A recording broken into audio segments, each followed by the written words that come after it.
everybody that we touch then can also touch other people. And all of a sudden, before you know it, we don't have to worry about people learning the lesson of the power of our words because we're just naturally using them for the good.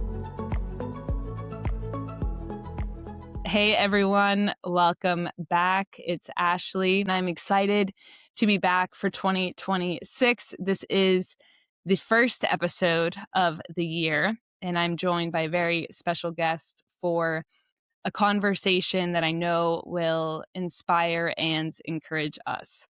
I'm joined today by Alexian Wines, co-author of the recently published book, Letters to Lilly, Lessons in Leadership and Loving Yourself. Ali's career spans government, international business, and strategic consulting. She's worked under 2 administrations at the White House and National Security Council, traveled the world in leadership roles, and today serves as Chief Operating Officer at BowerGroupAsia. As a global leader, international speaker, and trusted advisor, Ali's known for her ability to connect across cultures and generations through the power of story. And what we'll dive into today is her personal journey, the experiences and people that have helped her find her voice, confidence, and sense of self, and how all of that led to creating something that's now connecting people all around the world and encouraging others to let their voice be heard and their stories be shared. Through letters written to a younger self, Letters to Lilly shares reflections that are both personal and universal, touching on mindfulness, empathy, resilience, and the power of self-belief, something that reflects the heartbeat of this podcast. So with that, Ali, welcome. Thanks so much for being here. Thank you for having me, Ashley. I'm thrilled to be here, and I'm especially excited about Letters to Lilly. It's really an honor to share this space with you. I'm grateful to our mutual friend Von Damone for the introduction. And this podcast is about our personal journeys, what we overcome, and the endurance to keep going. I was so intrigued and eager to connect with you when Von shared, a bit more about your background in Letters to Lilly, and just so much resonated with me and my heart behind this space and interviewing guests like yourself. So I want to kick things off by sharing a quote from you that I believe will lay the foundation for this conversation and where we'll go. So you say that never, ever did I think that my story would include working for 2 US presidents, becoming an executive in an international firm, or even leaving the US for the first time with the President of the United States. And you go on to say that it is because you grew up with a small town lens and only believed that you could become what you could see. So I would love to start there. Can you take us down that journey and the beliefs that you carried growing up and how ultimately that inspired your career and your trajectory and where you are today? Yes, thank you. I think that first and foremost, I think many of us suffer from, we believe that we can be what we can see. And for some, that's great, because those that have the opportunity to travel, to see the world, to understand just a fraction of how big the world actually is, I feel like that expands your lens and opens up all sorts of ideas, of dreams. For me, I grew up in a very, very small town, and unfortunately, my mom and dad divorced when I was 3 years old. So if we rewind 40 plus years, I won't get into the exact age, but divorce was certainly not the norm. And my mom went from being a stay-at-home mom to re-entering the workforce with no college education, which meant her options were limited. She had been at home. She had been a homemaker. So she started working at McDonald's, earning $3.33 an hour. And as we can all imagine, at that at that time, even at that time, to be the single parent breadwinner, really, it didn't leave a lot. And so that was my initial view of working outside of the home. And as I went to school, again, I was seeing teachers, I was seeing librarians. I didn't have a really deep understanding of what was out there. And so for me, add to that, school should have been a place of educating me on what I could do, where I could go, who I could become. And unfortunately, in the eighth grade, I had a teacher who, in front of the entire class, looked at me and asked me if being stupid came naturally to me or if I had to work at it. So obviously, now I was plagued with, am I stupid? And feeling that way doesn't exactly open you up to thinking, oh, wow, I can go out and become the president of the United States. I can go out and run a business. I can go out and do anything that felt, I guess, important, but out of reach, right? So anyway, I fell in love with movies and with theater. And so that allowed me to be in someone else's world for 90 minutes or 120 minutes. And for me, I got to travel with them and see the world with them. And that sort of was where I thought I was. And luckily, I saw the movie with John Cusack. I know that you actually are too young to even know what Say Anything that movie is. But anyway, I thought that his love interest was beautiful and fabulous. And I thought, oh my gosh, if I could just be her, wouldn't my life be better? And while I knew I couldn't be her, I did think maybe I could learn to be more like her. Maybe I could learn to speak better. And perhaps teachers wouldn't think that I was stupid.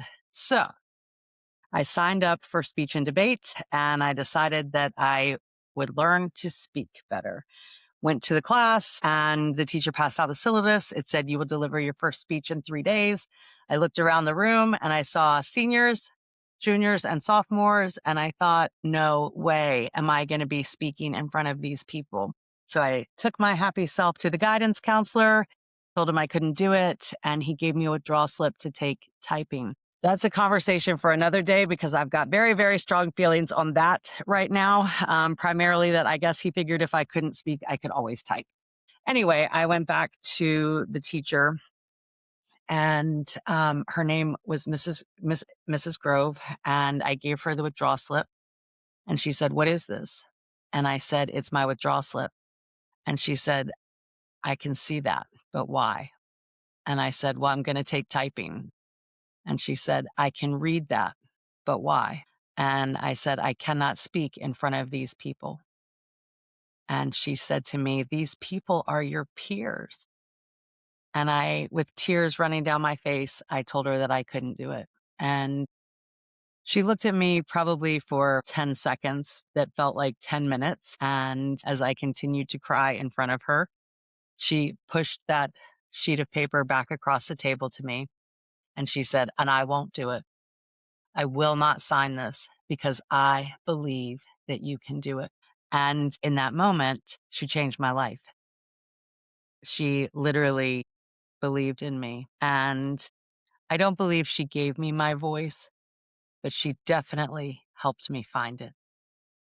And through that, my lens began to expand. And we'll fast forward a little bit to my mom telling me, "I love you, but I can't afford to pay for college. And you're now graduating high school.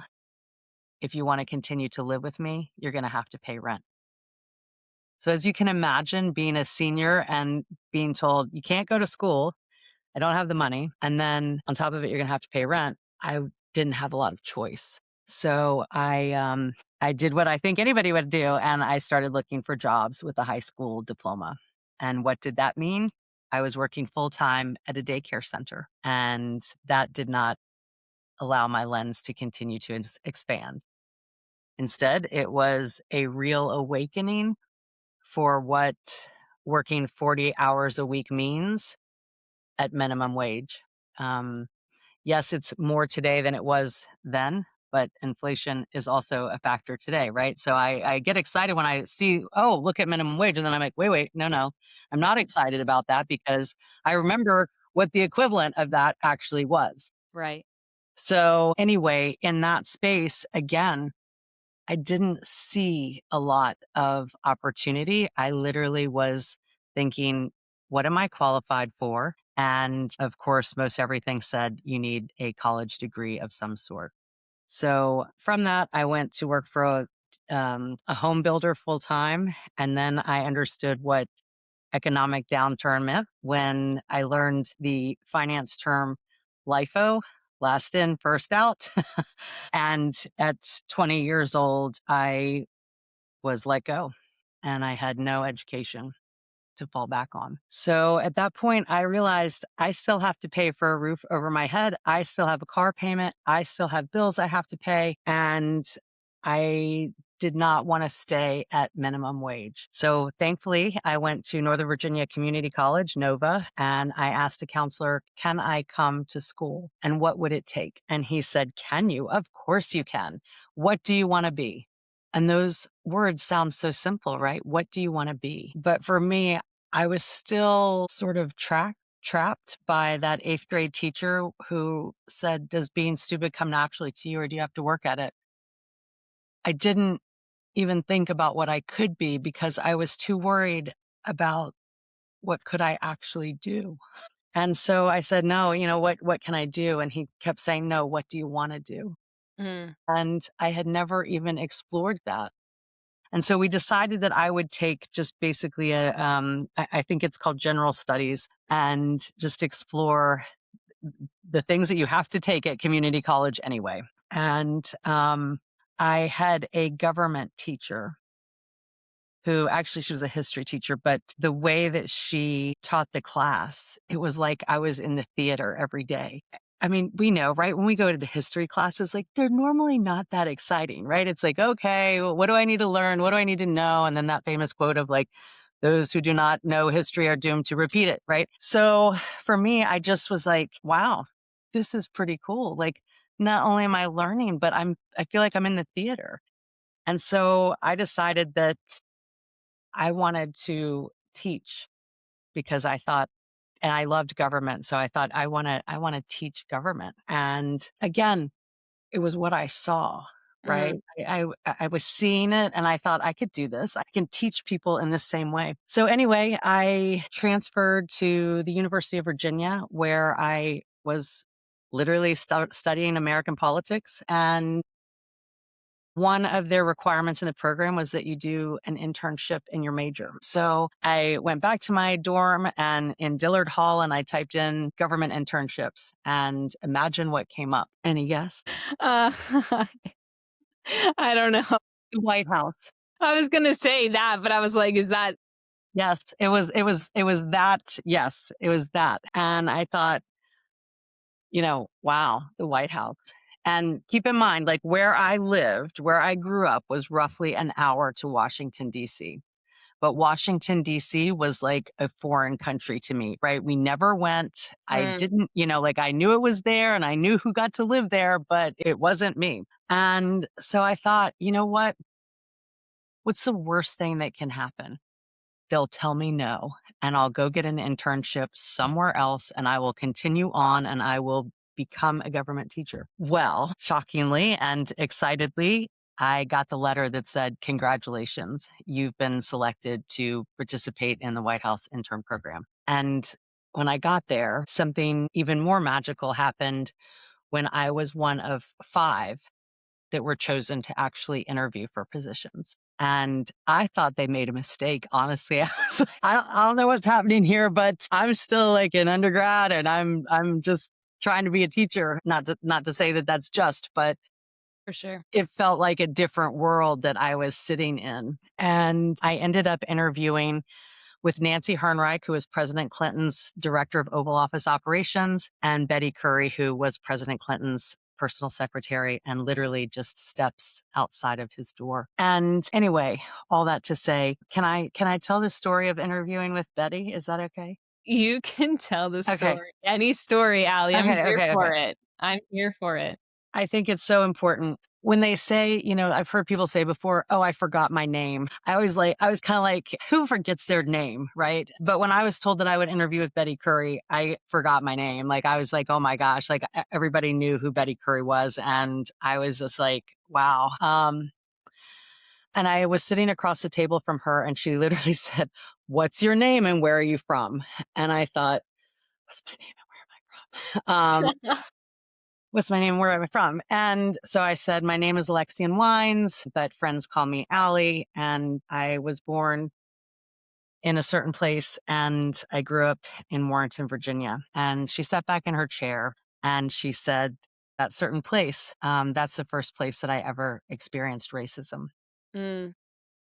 And in that moment, I was like, the interview is over, right? Because I thought every time she saw me, she would be reminded of the first place she ever experienced racism. Nobody prepares you for that sort of an interview question, right? Like it wasn't even a question, right? What's your name and where are you from? How can you fail so quickly just by that? And so the one thing that I was most concerned with is that I didn't want her to think that I was that same way, that something awful that happened to her in the town that I was born was reflective of everybody in the town. And so I said the only thing that I could, which is, I'm so sorry that that happened to you. And I certainly hope that we've come a long way from when you experienced that. And then I cannot remember anything else in the interview because I was so mortified. And I was like, I'm probably the first person to fail this quickly in such a short time, right? I honestly cannot remember the other questions that she asked, but I do remember at the end, she said, would you like to see the Oval Office? And I said, yes, ma'am, knowing that I would never see it again. And thankfully for me that day, President Clinton was traveling. I don't know if the offer would have still been there if he had been in the Oval, but her desk was literally steps away from his office. And so she said, follow me. And she walked in and I stood in the doorway and she walked over to the Resolute desk. And by the time she turned around, she realized I was still in the doorway because I mean, it was the Oval Office, right? Like when she said, do you want to see it? I literally thought she meant, do you want to see it? So I was standing in the doorway seeing it. And she looked at me and she said, well, come in. And when I walked in, she proceeded to tell me all about the Oval Office. And while it's been years since that happened, it goes back to Maya Angelou's, you may not remember someone's title or what they said, but you will always remember the way they made you feel. And I can tell you that that day, even knowing I had failed that interview, she made me feel very special. And so you can imagine my sheer surprise when I got the call from the director of the program who said, Betty Curry wants to work with you. And again, she taught me a lot about forgiveness in that moment. And I would say that she was another woman who helped change my life. I perceived that she would always view me a certain way based on where I came from. And the truth was that she didn't. And so there's a lot to be said for perception is reality, but it doesn't make it true. And from working with Betty Curry, I went on to become a presidential appointee. And my lens expanded so greatly in that moment that I started to see a different future for myself because I had exposure to it. And at the end of the Clinton administration, I was actually offered a role in the Bush administration, which I don't know. Again, I was junior staff, so I don't want to confuse anything to make it anything other than what it was. But even as junior staff, to go from being a political appointee in one administration to being a civil servant in another across the aisles, I was pretty thankful for that opportunity because, I mean, as we see in politics today, the division is deep. And having the respect to be able to cross that line, I will always be incredibly thankful for it. It has taught me so much. And when I went to the Bush administration, I went into the National Security Council, which also gave me the opportunity to now learn foreign policy in a space that, again, continued to teach me in a way that was opening up even more of my lens to see even more opportunity and possibility. And wow, people really have jobs that get to do this. And so that's where I got to add to my talking point. Never ever did I think that I would leave the United States, especially with the president of the United States. Because again, as a young girl, we weren't even taking vacations. We weren't getting on planes. And now here I was, all of those movies that I watched that showed me the world. Then I got to do something professionally that also helped me see the world and expand my lens and understand that we are more more alike than we are different, that we have a lot of the same fears no matter where we sit in the world. We have a lot of the same dreams, hopes, and wow, all of these these limiting beliefs were slowly but surely like, wait, what else is out there? What else do I not know? Where else can I go? What else can I see? And so I am incredibly thankful every day for every bit of the lens that continued to open because of exposure, like that simple Mm. exposure. And then I guess I'll jump ahead one more time. I feel like I'm just talking. This is your story and it's powerful, and I appreciate everywhere where you're going with it. So keep Okay. going. All right. Well, I realized that sometimes in order to keep growing, you may have to leave something that you love. And I had sort of reached a point as kind of junior staff that I actually wanted to do more and I wanted more opportunity and I wanted to be a part of something even bigger. Not to say that my role was not important, it was, but I saw something, I saw a bigger vision. So I decided to leave the government after almost a decade, which seems so far ago, and I went into the private sector. And again, the lens expanded even more. And now I am leading BowerGroupAsia alongside its CEO and president, Ernie Bauer. And again, I get to see what private companies can do that actually every day improves the lives of citizens of other countries, right? Like just in global trade and just so many things in education opportunities that lead to better job, better pay, more advancement for women. I mean, the lens just continues to expand. So at any rate, that answered your question in a very, very, very, very, very long way. But then I can also say that I don't know, maybe I'll just pause. I'll pause because I've been talking so much.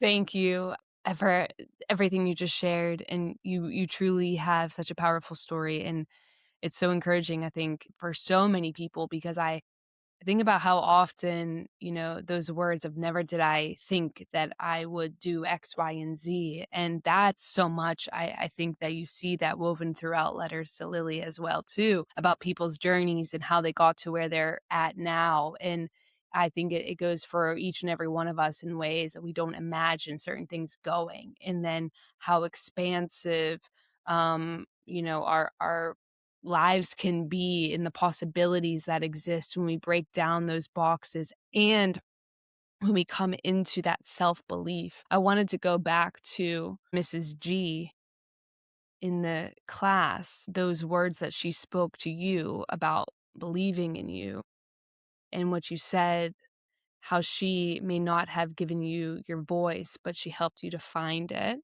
And I think that is so powerful. I read that and I highlight that myself too, because I think about people in my own life who have helped me find my voice.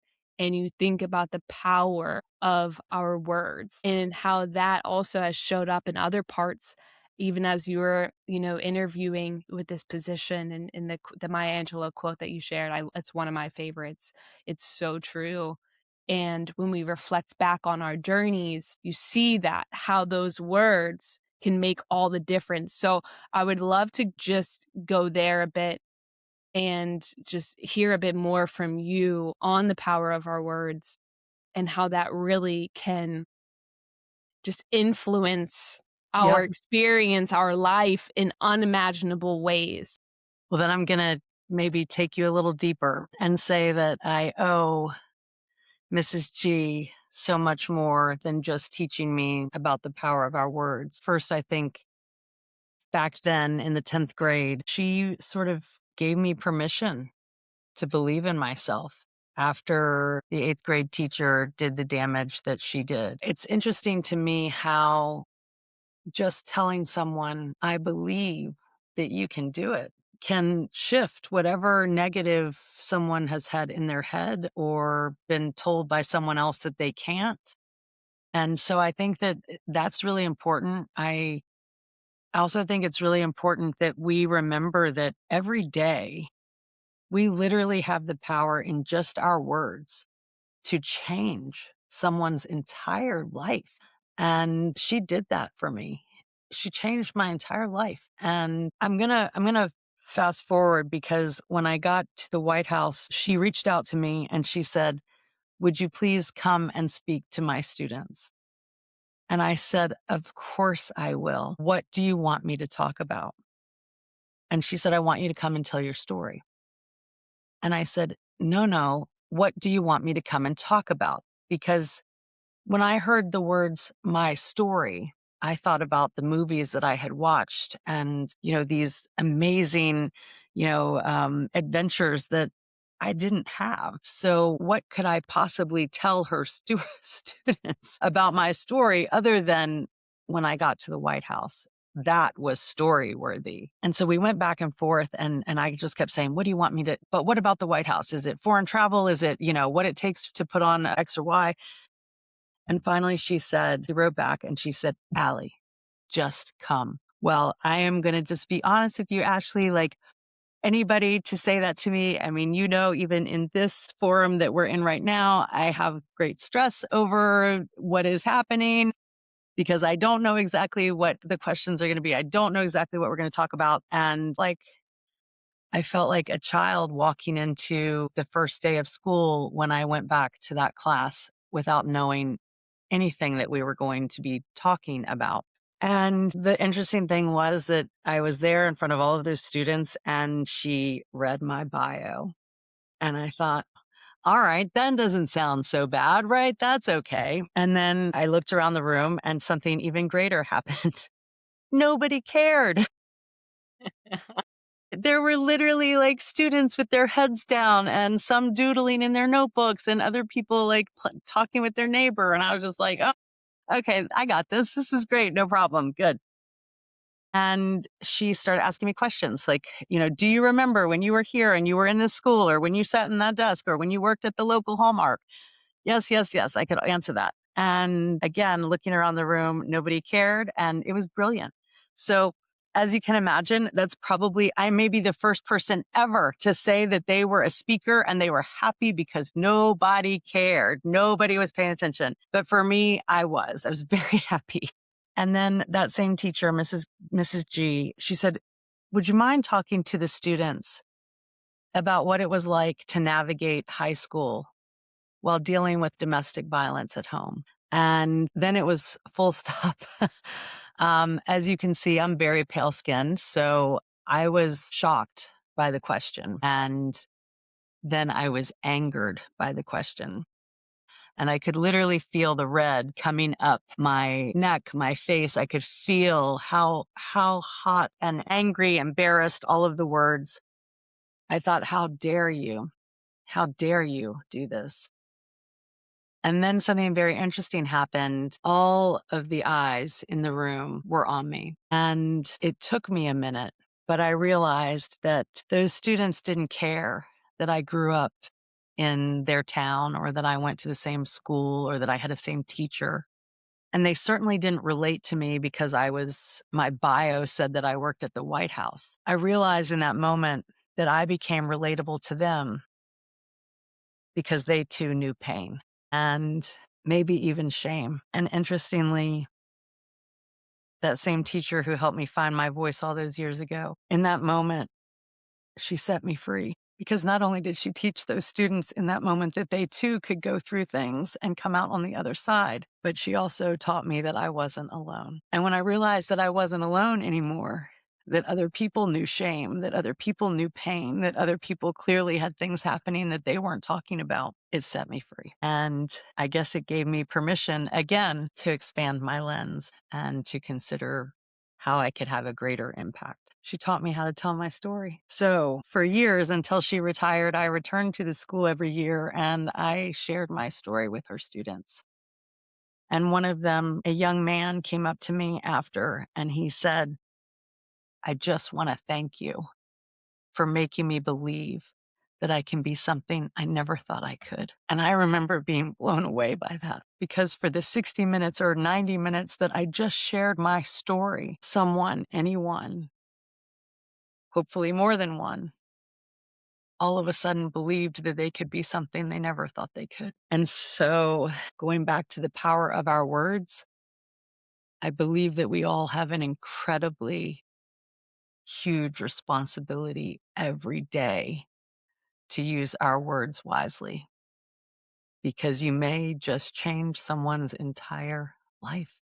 It makes me emotional, like, hearing as you're sharing this because I feel it so much, it resonates so much, and, even just the possibilities that you unlock when you share your story and just that experience that you had with that kid that came up to you and said that now he believes that he could do something they never thought possible is why we show up. That is why we use our voice. That is why we share our story because of the possibility that that can happen. And oftentimes, we don't even know the impact. We may never even see it, but it's there, it exists, and it's a ripple effect because you sharing about the impact that Mrs. G had on you that go far beyond those words that she spoke. I have very similar people in my life that have done that, that the words are so powerful, but that impact goes far beyond. And that's something now that's a gift that I can give to others as well too, without them even knowing it. What is it like to sit across from somebody and just listen to what their experience is, what their story is? That's something I can freely give to somebody else. And that comes back from that person who sat across the table with me and gave that to me. And so it's a ripple effect and it all goes back. And so I think it's so powerful, Allie. And I'm grateful to learn about you and your story and also, the many, many others that live in this book. And so I would love to transition there and kind of coming to this moment then, you realizing this power and not just in your own story, but in others across cultures, across countries, across difference, the things that can bridge the gaps that actually connect us all the more. It doesn't matter your title. It doesn't matter all the things that you've achieved, what your social status is. To me, it's impressive, but I know that on a human to human level, we can actually really connect on the more. And I think that's the beautiful thing. 100%. So in 2023, I started having strokes and I lost my speech and I lost the ability to move my right arm and my hand and facial structure on the right side of my face. And I didn't know what was happening. I was literally in the hospital and everything was it felt like it was shutting down. And I didn't know if I was going to die. And two things went through my mind. The first one was, but I'm not done yet. There were so many things that I still wanted to do. And then there was like this piece that sort of came through that said, but if I am so thankful for the life that I have lived. And thankfully, obviously, I'm still here today. We got to the bottom of what that was causing those strokes. But what I realized is that I've had so many amazing lessons in my life that have changed my life for the better as far as I'm concerned, right? The power of our words. And I wish somebody had told me like a long time ago that imposter syndrome was like a real thing, right? Like so many lessons that just seem so simple, but have literally changed and expanded my life in some way that I thought, I love working with young people. I love, love, love thinking that just my words can help them become maybe the next I don't know, president of the United States. And if it was all done, and I mean, I don't even want to say it, so I won't say it, but how would I want people to get these lessons? Because when I go to students and speak to them, it's like it's a moment, right? It's a moment, and you hope and you pray that you've been helpful. But I decided that I wanted to put those lessons somewhere that people anywhere could read them. And so I reached out to my friend Melissa Cohen, who I said, I'm thinking about sharing my lessons through a letter to my younger self, letters to Lilly. Lilly stands for Lessons in Leadership and Loving Yourself, as you shared earlier. What do you think? And she said, yes, I think that you should do it. Great idea. I don't, I haven't seen that. Yes, do it. So I started posting on LinkedIn every week on Tuesdays. I would post letters to Lilly and share these lessons from my younger self, including Mrs. G and the impact she's had. And then people really started to engage. And now keep in mind, I'm not on any other social media, and even LinkedIn feels like a lot to me. It's a big deal. But to see people actually responding, I was like, wow, this is pretty cool. And then people started sharing in their comments things about their own lessons. And so then Melissa and I talked again. And I said, well, what do you think about creating your letters to Lily? And again, she was like, yep, I think you need to do it. And so then on Thursdays, I started posting letters from other people. And Melissa has been like the biggest supporter and believer in this. So when she was in DC, I said, what do you think about doing a book? And would you be willing to partner with me on it? Because I really feel like it was the support and belief that she had in what Lily could become that, again, like Miss Grove or Miss G in the book, it sort of gave me permission to expand again. I mean, I always loved the idea of becoming an author. I wanted to become an author one day, but it was all of a sudden like she just was like, of course, yes, like, and then here we are. And so we opened up this book to anybody in any part of the world to share a letter to their younger self that literally either taught a lesson in leadership or something further about loving yourself, which is so important. And then miraculously, people all over the globe started writing. Right, we have letters from India, we have letters from Malaysia, Singapore, throughout Canada, throughout Europe, I mean, Africa, the US. Obviously, people trusted us to tell their story. And I mean, it's their story, they wrote them, but they trusted us to share it. And so many, as you read the book, it's first get a Kleenex box because it's hard to get through reading some of these letters without just relating so deeply that it's like you feel it with them, you feel the experience. But then to actually see that no matter where you're sitting in the world, you too can get through it. And Melissa has said this is a movement. At first I was like, a what? You think this is a what? But I really love your sense of humor. I just have to say it. yes, well, thank you. But that was a real like that I don't know if that was really humor. That was really like a what? And I've been getting some of the best messages from people saying this book is changing lives. And the beauty again is that it's literally just from people sharing their story. And so I am incredibly honored, humbled, whatever the words are, that Letters to Lily is now this stage in my life, and that people are willing to say this.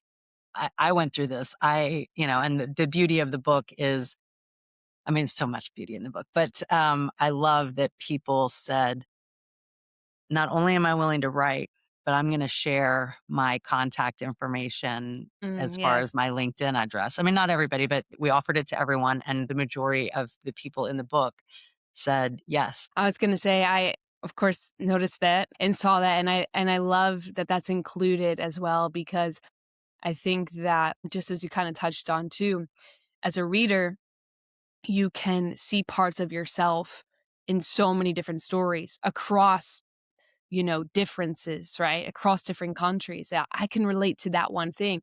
I may not be able to relate to working in the White House, right, but I can relate to, a teacher of mine speaking into my life in this way and that changing everything for me. So I think that's something that it's very unique, and I love that it opens up because from there's endless possibilities because it's an invitation. Then I can reach out to, you know, someone in the book, just opening it up here, for example, Heather Martin, Yes, who shared her story, who has her information here, and be able to make that connection with her, and who knows what goes from there. that's right. 100%. Yep, it's amazing. I'm in awe of the stories. I really am. I just, a lot of the people in the book, at least half, if not more, I've never met. Like, Mm. I've never met, but I feel like I know them. I feel like we've known each other forever because they've shared just so much about their life and their wisdom. And I don't know. I mean, it's really inspiring. And they did it in 500 words or less. Which, I mean, come on. Anytime someone's like, "Tell me your story," I'm like, "How much time do we have?" Because Yes, yes, yes, yes. Yep, I am that kind of person that's like, I'm gonna take I need to give you this detail, that detail, this yes. detail. Yep, yep.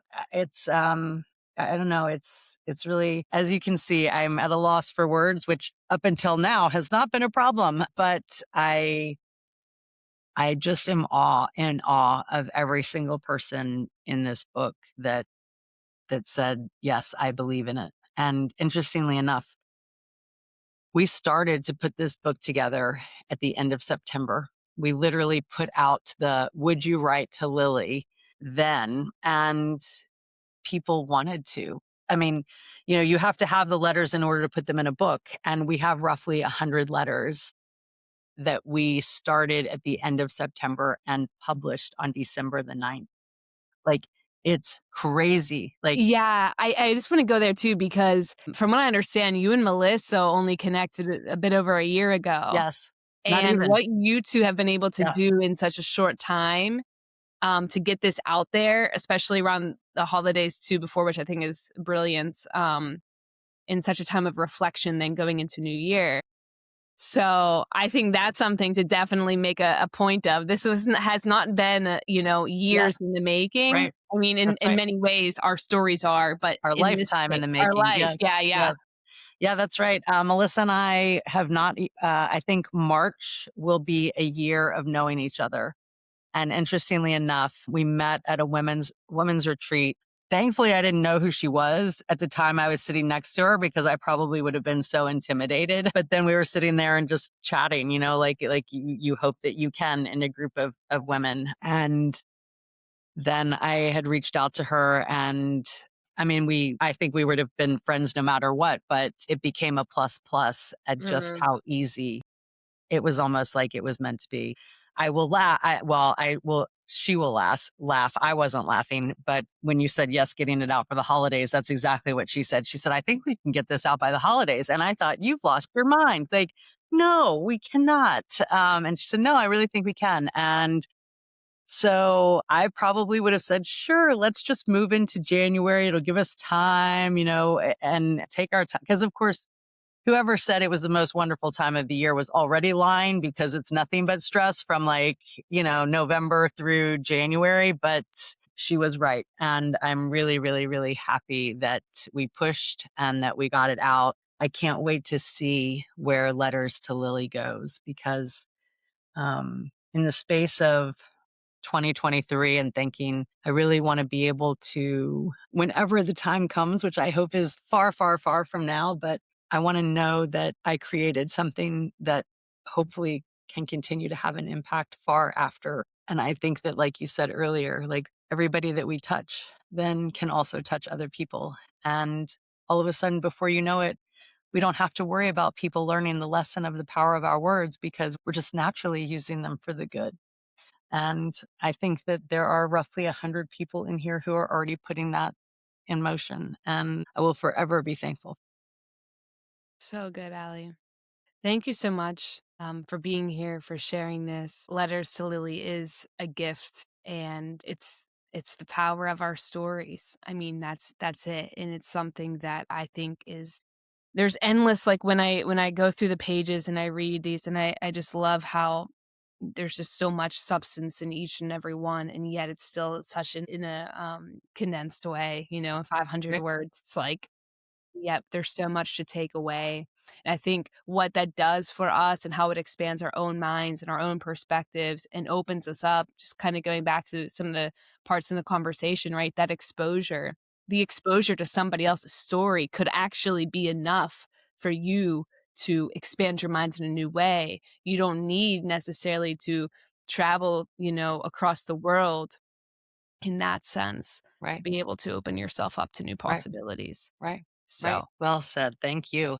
And I hope you'll write your own letter to Lily. yes, I would love to. I'm so, yeah, just connected to your heart behind this, and again, it's such a reflection of this space in this medium, in Endurance Diaries, that it doesn't matter, what kind of path that you went on or what your title is or what accomplishments that you have, that there's things in each and every one of our stories that we can connect to, that's building that, what I call the endurance within us to keep going, keep persevering through, and knowing there's endless possibilities in the process. So I love that we can overlap in this way, and it's truly an honor to share this space with you. So thank you. Thank you. And I would just say at the end of it all, I think the biggest lesson in Letters to Lily is that you are not alone. And I I think that we need more of that feeling of connection, and I believe that we're on the path. And even one day when we're thinking about bios, I would love to see a bio somehow shift, because I do think that, they're meant to be, oh, what's the best thing that you think you've ever done, and what's the second best and the third best, and by the way, what's your job title? And in reality, like, who's defining that? Mm. Because I'm super proud of the fact that I've had the professional career that I have. I really, really am, and I'm thankful for it every day. But I'm even more proud of the fact that my words helped someone say, "Thank you for making me believe I could be something I never thought I could." Like, that to me, like, I'm really, really proud of that, and I'm thankful that those points in my life that I thought, "Why is this happening to me? Like, why do I have to go through this stuff?" I almost believe that, like, if for divine intervention, if you will, I got to get to the other side of it, and now I have a responsibility to do something with it. And so, anyway, Okay, now I'm crying. Are we gonna wrap this up? No. so you're the boss, so you tell me. You're the boss. I could chat with you all day. I love talking to you. Allie, this is so great.